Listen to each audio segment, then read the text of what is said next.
Hello पिला माने वर्तमान आम देखा प्लास्टिक्स कौन प्लास्टिक्स केते प्रकार तार व्यवहार कौन बा तार प्रकृति कौन आम देखा ताहले प्लास्टिक कौन होता है ये अनेक गुड़ी पॉलीमर यौगिक को नहीं गठन होता है।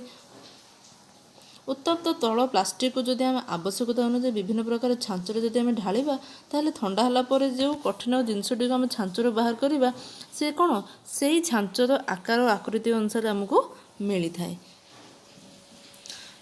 उत्तप्त तल प्लास्टिक को आम सूक्ष्म रंध्र विशिष्ट जंत्र ढाली भिन्न भिन्न मोटे सूता प्रस्तुत कराए।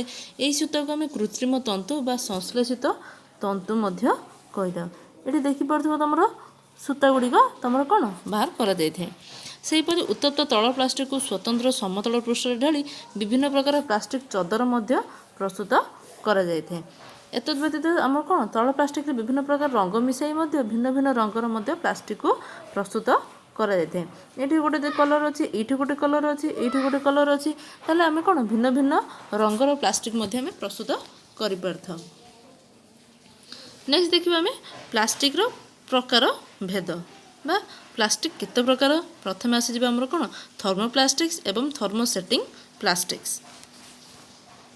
प्रथम देखिए थर्मोप्लास्टिक्स कौन केतक कठिन प्लास्टिक को उत्तप्त कले नरम हो तल अवस्था को आसी थाए एवं ठंडा कले पुणी कौन है कठिन अवस्था को फेरी आसी थाए। ताहले प्लास्टिक कौन जदि आम उत्तप्त कले से तल आसी जाए तल पदार्थ आसार पर ठंडा कला पुणी कौन होता है तल पदार्थ को आसी जाए सॉरी कठिन पदार्थ देखी दियो। ताहले जदि आम कौन प्लास्टिक को जदि आम गरम करवा बा उत्तप्त करिया से कौन तरल अवस्था को आसीबो। तरल अवस्था को आम जब ठंडा करदेबा ताहले से कौन कठिन अवस्था को आसीज।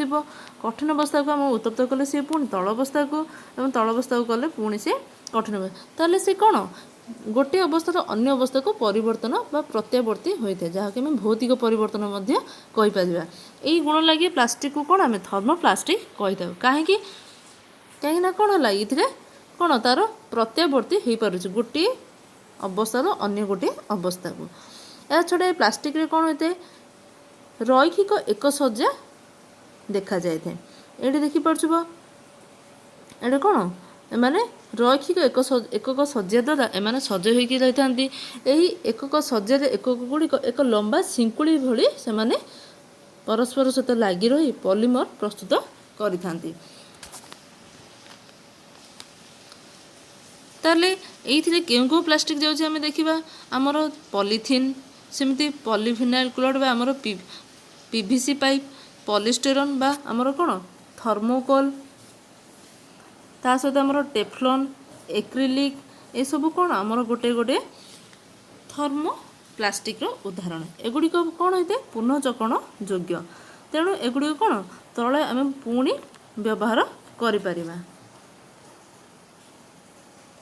अन्य देख ये चित्र मध्य देखिपे तुम विभिन्न प्रकार मग अच्छी सब जिनस गुड़िक अच्छी प्लास्टिक गुड़िक आम जो व्यवहार करचे जदि आमर से कौन भांगीगला कौन कारण नष्ट होगा आम कौन करचे पुणी व्यवहार करें कहीं ये कौन गोटे पुनःचक्रण योग्य पदार्थ यहाँ को पुनर्बार रिसाइकल करके आम व्यवहार करें। नेक्स्ट देखिए आम थर्मोसेटिंग प्लास्टिक कौन आमर किसी प्लास्टिक अच्छे जहाँकि उत्तप्त कले ताहा नरम हुए ना कि तल अवस्था को आसे ना अर्थात एगुड़िक तो भौतिक परिवर्तन अप्रत्यावर्ती होता है। यही गुण थी प्लास्टिक को आम कौन करते थर्मोसेटिंग प्लास्टिक कही था। अर्थात प्रस्तुति बेले एगुड़िक जो आकार आकृति धारण करते परिवर्तन हो न था तेणु ये प्लास्टिक गुड़िक कौन होता है क्रॉस लिंक एकक सज्जा रही था। ये चित्र देखिपे तुम ये कौन क्रॉस लिंक एकक सज्जा होगी रही है से लगी प्लास्टिक गुड़ी कौन करते उत्तप्त करके तल अवस्था को अणा जाई पारे नाही बा एगुड़ी कौन अप्रत्यावर्ती होता।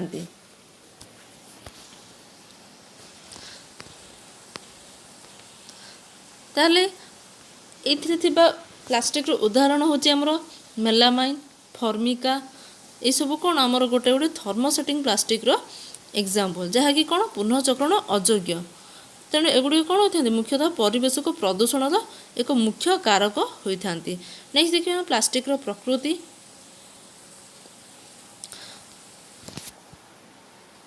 प्लास्टिक नमनीयता गुण जो आवश्यकता अनुसार जेकोसी आकार एवं आकृति दे आको आम कौन से जिनस आम तैयारी कर। यह सहित प्लास्टिक कौन होता है तापर परिवाही होते ସେଥିଲାଗି ୟାକୁ ଆମେ କ'ଣ କରିଥାଉ ବିଭିନ୍ନ ରୋଷେଇ ସାମଗ୍ରୀର ହ୍ୟାଣ୍ଡେଲ ରୂପେ ବିଦ୍ୟୁତ୍ ଉପଯୋଗୀ ହୋଇଥିବା ଯୋଗୁଁ ବିଦ୍ୟୁତ୍ ତାରର ବାହ୍ୟ ଆବରଣ ରୂପେ ମଧ୍ୟ ଆମେ ୟାକୁ ବ୍ୟବହାର କରିଥାଉ। ଯେପରିକି ଆମର ସୁଇଚ୍ ବୋର୍ଡ଼, ହୋଲ୍ଡର ଏସବୁ କ'ଣ ଆମର ବିଦ୍ୟୁତ୍ ସାମଗ୍ରୀ ଉପକରଣ ମଧ୍ୟ ଆମେ ଏହାକୁ ବ୍ୟବହାର କରିଥାଉ। ତାହେଲେ ଏସବୁ ଗୋଟେ ଗୋଟେ କ'ଣ ବେକେଲେଟ୍ ଶ୍ରେଣୀର ଅନ୍ତର୍ଭୁକ୍ତ। ପ୍ଲାଷ୍ଟିକ୍ କ'ଣ ହୋଇଥାଏ ସାଧାରଣତଃ ଭଙ୍ଗୁର ନୁହେଁ, ଖୁବ୍ ଜୋରରେ ହାତଟାରେ ପିଟିଲେ ଏଇସବୁ ପ୍ଲାଷ୍ଟିକ୍ ଗୁଡ଼ିକ କ'ଣ ହୋଇଥାଏ ଭାଙ୍ଗିଥାଏ।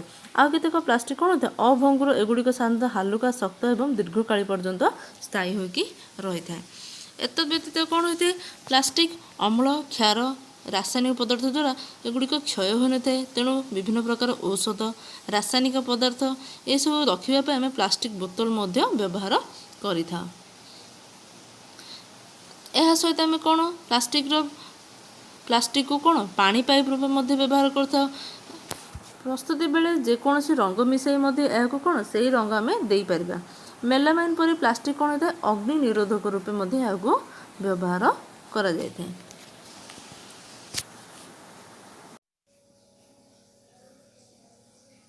ହ୍ୟାଲୋ ପିଲାମାନେ, ଆଜି ଆମେ ଦେଖିବା ପଲିଷ୍ଟର, ଟେରିଲିନ୍ ଏବଂ ଏକ୍ରିଲିକ୍ କ'ଣ। ତାହେଲେ ପ୍ରଥମେ ଦେଖିବା ପଲିଷ୍ଟର କ'ଣ। ବିଭିନ୍ନ ପ୍ରକାର ଫୁଲ, ପାଚିଲା ଫଳ ଏସବୁର ବାସ୍ନା ପାଇଁ ଆମେ କ'ଣ ବିଭିନ୍ନ ପ୍ରକାର ଇଷ୍ଟର ନାମକ ରାସାୟନିକ ଯୌଗିକକୁ ବ୍ୟବହାର କରିଥାଉ। ଏହା ସହିତ ଆମେ ବ୍ୟବହାର କରୁଥିବା କୃତ୍ରିମ ଅତର, ଥଣ୍ଡା ପାନୀୟ, ଏହା ସହିତ ଅନ୍ୟାନ୍ୟ ଖାଦ୍ୟ ପଦାର୍ଥ ପାଇଁ ଆମେ କ'ଣ ବିଭିନ୍ନ ପ୍ରକାର ସୁଗନ୍ଧ ଦ୍ରବ୍ୟ ବା ଏସେନ୍ସ ମଧ୍ୟ ବ୍ୟବହାର କରିଥାଉ। ତାହେଲେ ଏହିସବୁ ସୁଗନ୍ଧ ଦ୍ରବ୍ୟ ବା ଏସେନ୍ସ ହେଉଛି କ'ଣ ଗୋଟେ ଗୋଟେ ଇଷ୍ଟର। ପ୍ରକୃତିରୁ ଅନେକ ଇଷ୍ଟର ଶ୍ରେଣୀଭୁକ୍ତ ଉପଲବ୍ଧ ହୋଇଥାଏ। ତାହା ସହିତ ବିଜ୍ଞାନଗାରରେ ମଧ୍ୟ ଆମର କ'ଣ ଅନେକ ଗୁଡ଼ିଏ ଇଷ୍ଟର ଯୌଗିକ ପ୍ରସ୍ତୁତ କରାଯାଇଥାଏ। ତାହେଲେ ଇଷ୍ଟର ଏକକକୁ ନେଇ ଆମର ପଲିଷ୍ଟର ଗଠନ ହୋଇଥାଏ। ଭିନ୍ନ ଭିନ୍ନ ପ୍ରକାର ପଲିଷ୍ଟର ବା ଯୌଗିକ ବିଜ୍ଞାନଗାରରେ ପ୍ରସ୍ତୁତ କରାଯାଇପାରୁଛି। ସେଗୁଡ଼ିକ ମଧ୍ୟରୁ ଟେରିଲିନ୍ ହେଉଛି ଏକ ନିର୍ଦ୍ଦିଷ୍ଟ ପ୍ରକାର ପଲିଷ୍ଟର ଯୌଗିକ, ଯାହାର ଅନ୍ୟ ନାମ ହେଉଛି ଡେକ୍ରନ୍। ତାହେଲେ ଏହା ମୁଖ୍ୟତଃ ସୂତାରୁ ପ୍ରସ୍ତୁତ ହୋଇଥାଏ ଏବଂ ସେହି ସୂତାକୁ ଟେରିଲିନ୍ ବା ଡେକ୍ରନ୍ ବସ୍ତ୍ର ବୁଣାଯାଇଥାଏ। ତାହେଲେ ଆମେ ଦେଖିବା ଯେ କ'ଣ ଟେରିଲିନ୍ କ'ଣ, ତା'ର ବିଶେଷତ୍ୱ କ'ଣ, ଉପଯୋଗିତା କ'ଣ। ଟେରିଲିନ୍ କପଡ଼ା କ'ଣ ହୋଇଥାଏ ଅତ୍ୟଧିକ ମଜବୁତ ଏବଂ ବହୁକାଳ ପର୍ଯ୍ୟନ୍ତ ସ୍ଥାୟୀ ହୋଇଥାଏ।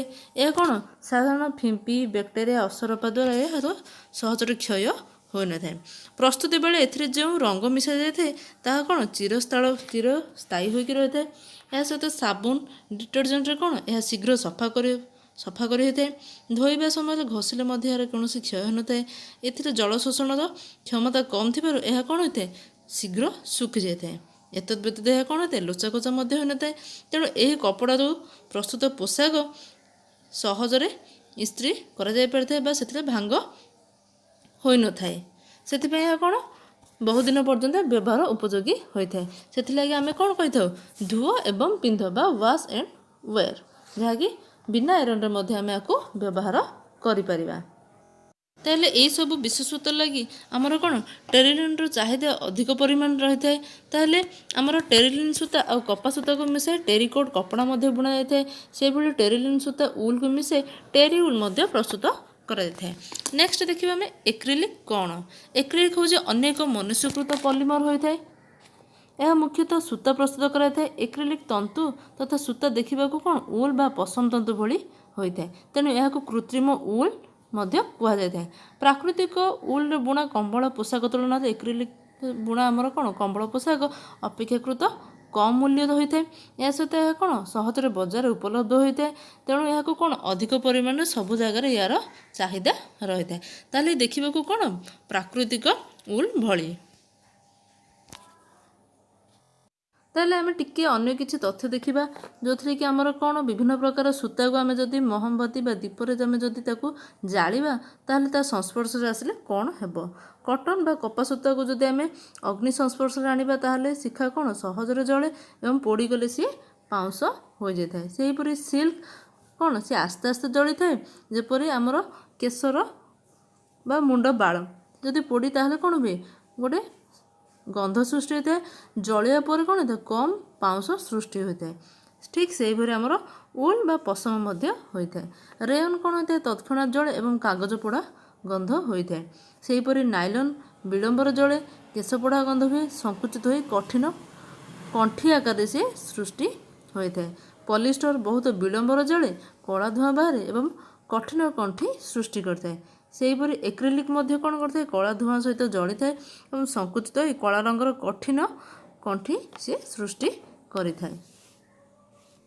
ବର୍ତ୍ତମାନ ଦେଖିବା ଆମେ ଯେଉଁ କୃତ୍ରିମ ବା ସଂଶ୍ଳେଷିତ ପଲିମରକୁ ଆମେ ବା ତନ୍ତୁକୁ ବ୍ୟବହାର କରୁଛେ ତାହା ଦ୍ୱାରା ଆମର କ'ଣ ସୁବିଧା ହୋଇଥାଏ ଏବଂ କ'ଣ ଅସୁବିଧା ହୋଇଥାଏ। ତାହେଲେ ପ୍ରଥମେ ଦେଖିବା, ପ୍ରାକୃତିକ କଞ୍ଚାମାଲ ଉପରେ ନିର୍ଭର କରୁନଥିବା ଏବଂ ବହୁ ପରିମାଣରେ ପ୍ରସ୍ତୁତ କରାଯାଇପାରୁଥିବାରୁ ପଲିମର ତନ୍ତୁ ତିଆରି ବସ୍ତ୍ର କ'ଣ ହୋଇଥାଏ, ଶସ୍ତାରେ ମିଳିଥାଏ।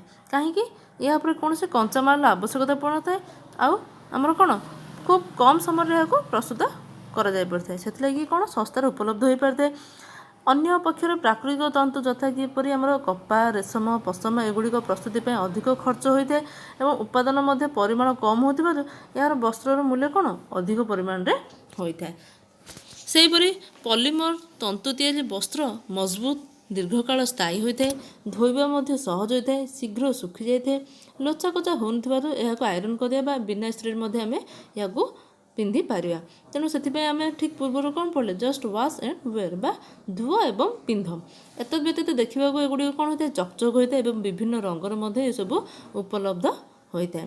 ଏହା ସହିତ କ'ଣ ଏହାର ମୁଖ୍ୟ ବିଶେଷତ୍ୱ ହେଲା ଏଥିରେ କ'ଣ ଫିମ୍ପି, ବ୍ୟାକ୍ଟେରିଆ, ଅସରପା, ଅମ୍ଳ, କ୍ଷାର ଏସବୁ ଦ୍ୱାରା କ'ଣ ହୋଇଥାଏ, ବସ୍ତ୍ରର କୌଣସି କ୍ଷୟ ହୋଇନଥାଏ, ଯାଦ୍ୱାରା କି କ'ଣ ଆମେ ଏହାକୁ ବହୁଦିନ ପର୍ଯ୍ୟନ୍ତ ବ୍ୟବହାର ବାରମ୍ବାର କରିପାରିବା। ପଲିମର ବସ୍ତ୍ରଗୁଡ଼ିକ ମୂଲ୍ୟ ଶସ୍ତା ହେତୁ ସବୁ ଶ୍ରେଣୀର ଲୋକ କ'ଣ କରିଥାନ୍ତି, ଏହାକୁ କିଣିକି ପିନ୍ଧିବା ପାଇଁ ସମର୍ଥ ହୋଇପାରନ୍ତି। କାହିଁକି, ଏଗୁଡ଼ିକ ଶସ୍ତା ହୋଇଥାଏ। କିନ୍ତୁ ପ୍ରତ୍ୟେକ ଜିନିଷର କିଛିଟା ଭଲ ରହିବା ବେଳେ କିଛିଟା ଖରାପ ମଧ୍ୟ ଥାଏ। ତାହେଲେ ଏଇଠି ଆମର କ'ଣ ଅସୁବିଧା ଥାଏ, ଖରାଦିନ ଯଦି ଆମେ ପଲିମର ବସ୍ତ୍ର ପିନ୍ଧିବା ତାହେଲେ ସେ କ'ଣ ହୋଇଥାଏ, ଆମକୁ ଅସ୍ୱସ୍ତିକର ଲାଗିଥାଏ। କାରଣ ଏଥିରେ କ'ଣ ହୋଇଥାଏ, ଝାଳ ଶୋଷଣ କମ୍ ହୋଇଥାଏ। କାହିଁକି, ପଲିମରରେ ସେ କ'ଣ ହୋଇଥାଏ, ଝାଳକୁ ସେ ଶୋଷଣ କରିପାରେ ନାହିଁ, ଯାହାଦ୍ୱାରା କି ଆମର ଝାଳ ଶୁଖିବ ନାହିଁ, ଆମକୁ ଅସ୍ୱସ୍ତିକର ଲାଗିବ। କିନ୍ତୁ ସେଇ ସ୍ଥାନରେ ଆମେ ଯଦି କ'ଣ ପଶମ ବା କପା ସେଇ ବସ୍ତ୍ର ଗୁଡ଼ିକୁ ପିନ୍ଧିବା ତାହେଲେ ସେ କ'ଣ କରିବ, ଆମକୁ ଅସ୍ୱସ୍ତିକର ଲାଗିବ ନାହିଁ। କାହିଁକି, ସେଥିରେ ଝାଳ ସହଜରେ ଅବଶୋଷଣ ହୋଇପାରିବ। ପରବର୍ତ୍ତୀ ଦେଖିବା ଆମେ କ'ଣ, ପଲିମର ବସ୍ତ୍ର ପିନ୍ଧି ବିଜ୍ଞାନଗାରରେ କାମ କରିବା କିମ୍ବା ରୋଷେଇ କରିବା ଅତ୍ୟନ୍ତ ବିପଜ୍ଜନକ। କାରଣ ଏଥିରେ କ'ଣ ହୋଇଥାଏ, ତତ୍କ୍ଷଣାତ୍ ନିଆଁ ଲାଗିଯାଇଥାଏ। ଠିକ୍ ପୂର୍ବରୁ ଆମେ ଗୋଟେ ଟେବୁଲ୍ ଦେଇଥିଲେ, ଯଦି ଆମେ କ'ଣ କେଉଁ ସୂତାକୁ ପୋଡ଼ିବା ଦ୍ୱାରା ସେଥିରେ କେଉଁ ପ୍ରକାର ଗନ୍ଧ ବାହାରିଥାଏ ଏବଂ ସେଥିରେ କିପରି କଣ୍ଠି ସୃଷ୍ଟି ହୋଇଥାଏ।